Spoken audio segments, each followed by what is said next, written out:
guys, yay! This is my old Feastables chocolate bar, and as you know, it tastes better than a Hershey's bar. Now, I know what you're thinking. Jimmy, why are you exploding your old Feastables bar in flames? Well, it all started about 1 year ago. I was in a Feastables business meeting, and I realized tasting better than Hershey's wasn't so special. Doesn't everything taste better than Hershey's? Like literally, doesn't anything on the planet taste better than a Hershey's bar? Yeah, I thought so. Yeah. None of you felt the need to tell me this? If everything tastes better than Hershey's, what makes us special? Yeah, well, the answer is nothing. And to be honest, myself and my entire company weren't exactly fans of that harsh truth. And so I set out to do something better. And what's better than being better than Hershey's? I fired. Well, how about being better than everyone? The best on earth. And from that day forward, we worked tirelessly. Like I'm talking barely even sleeping. I traveled from country to country, chocolate factory to chocolate factory. Tried out hundreds of formulas, which eventually led us to this. The best tasting chocolate ever made by mankind. Also known as our brand new Feastable bar. This is the best tasting chocolate on earth. Good job, boys. Whoa. How do we know that's the best tasting chocolate in the world? You're fired. Leave. I was just going to say that we do a blind taste test. Wait a minute. We should prove it in a blind taste test format. That's genius. So I set up a random warehouse where I'm going to invite hundreds of strangers to do a blind taste test on our brand new chocolate. All 4 of these pieces of chocolate have no branding, and there's no labels distinguishing anything between them. The only thing they are voting on is taste. So now it's time to see how our new chocolate formula holds up to 3 of the top European chocolates.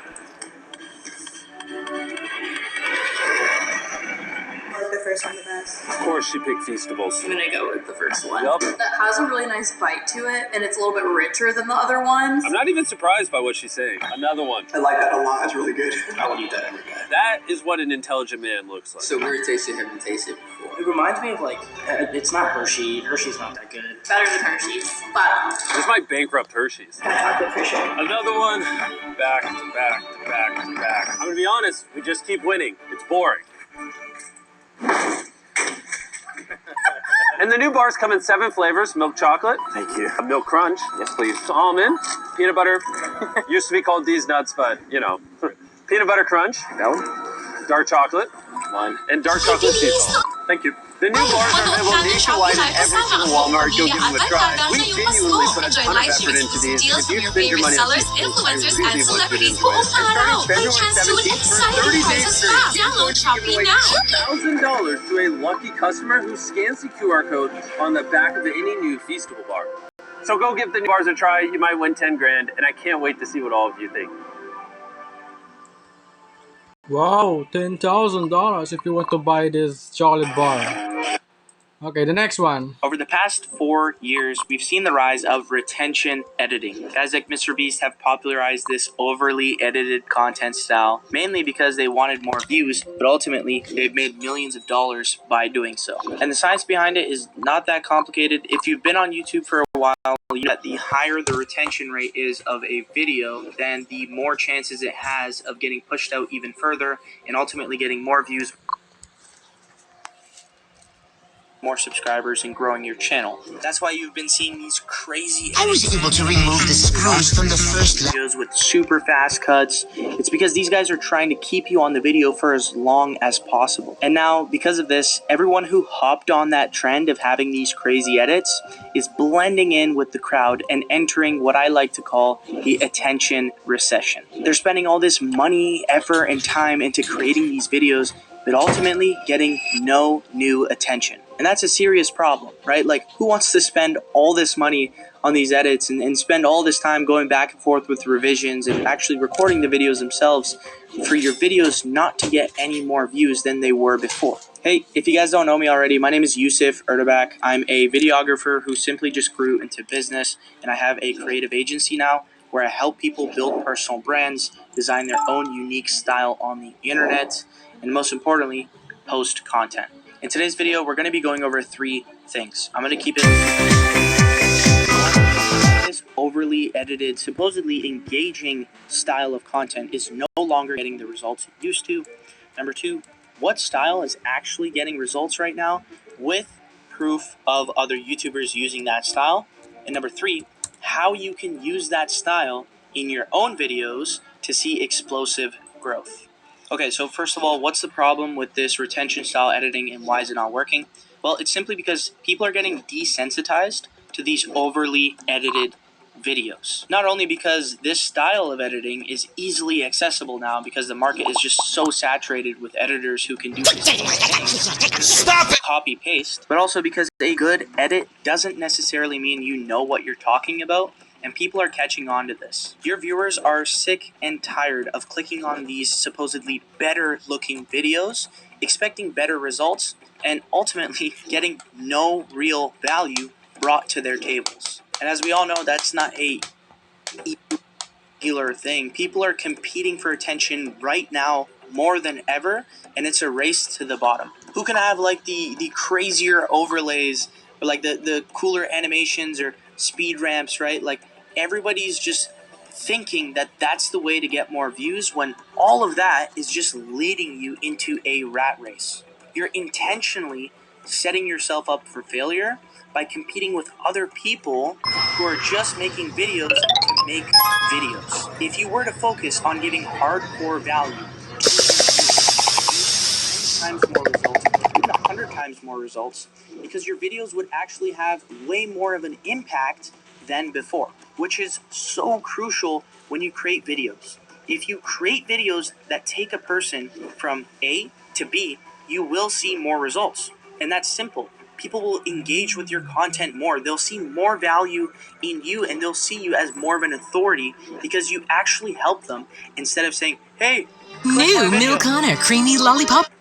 And like doing some crazy pose for your thumbnail, right? Like focus on giving value, and I guarantee you're going to see way more results. So now that you guys understand the problem with retention editing style, you see why it might not be the best option for you.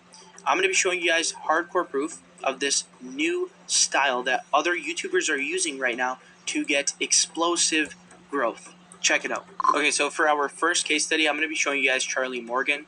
This guy's an absolute G. I think he's one of the most New Milk Honor Creamy Lollipop Fruit Heart.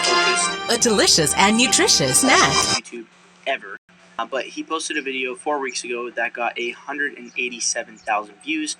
The video has absolutely no edits. It's just him talking about multiple systems on how to become a millionaire when you're broke. I think it was a really amazing video. I think everyone should watch it. But this video had no thumbnail and no edits. Right? If you go to his YouTube channel, he was previously posting videos with thumbnails and edits, and honestly, they were at an extremely high quality, right? The edits weren't like some garbage. They were top-notch edits, and same with the thumbnails, as you can see.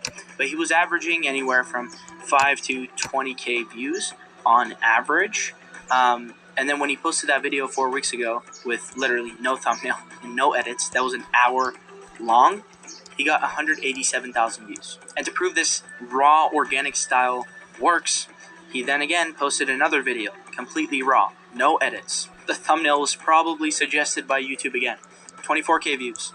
Post one 2 weeks ago, 26k. Post one 8 days ago, that got 40k views, right? And he posted one yesterday that got 12k views. That video is probably set to do another like 20 to 80k views. Might even do more. Okay, so case study number 2, Sander Stage posted a video 11 days ago, 328,000 views. This video has absolutely no edits, and it's a completely raw, organic thumbnail, most likely the one YouTube suggested. If you go to his YouTube channel, you can see that recently he's been posting these like insanely edited, super high quality videos. Props to him for those. But his most recent 2 videos, like literally one of them is him laughing on the couch about how much money he made on that day, which was 46k. And then another video where he's sitting on his desk just talking about like the reality of making 500k a month. Both of these are completely unedited. There's no thumbnail, right? It's just raw from the camera, maybe some color grading put onto YouTube. And the ratio of the amount of views he's gotten on these two and the explosive growth he's gotten on these two compared to what he was getting before with these edited videos is just crazy. Like it's not normal, right? And that's again another piece of proof that this raw organic style is doing really good for other YouTubers. And finally, case study number 3, William Brown. This guy posts raw organic videos from his like 80th floor apartment in New Milk Connor Creamy Lollipop Heart. He posts A delicious entrepreneurial journey, and he's seen a lot of success recently. So I'll show you guys his channel, right? He used to post these videos with thumbnails and edits.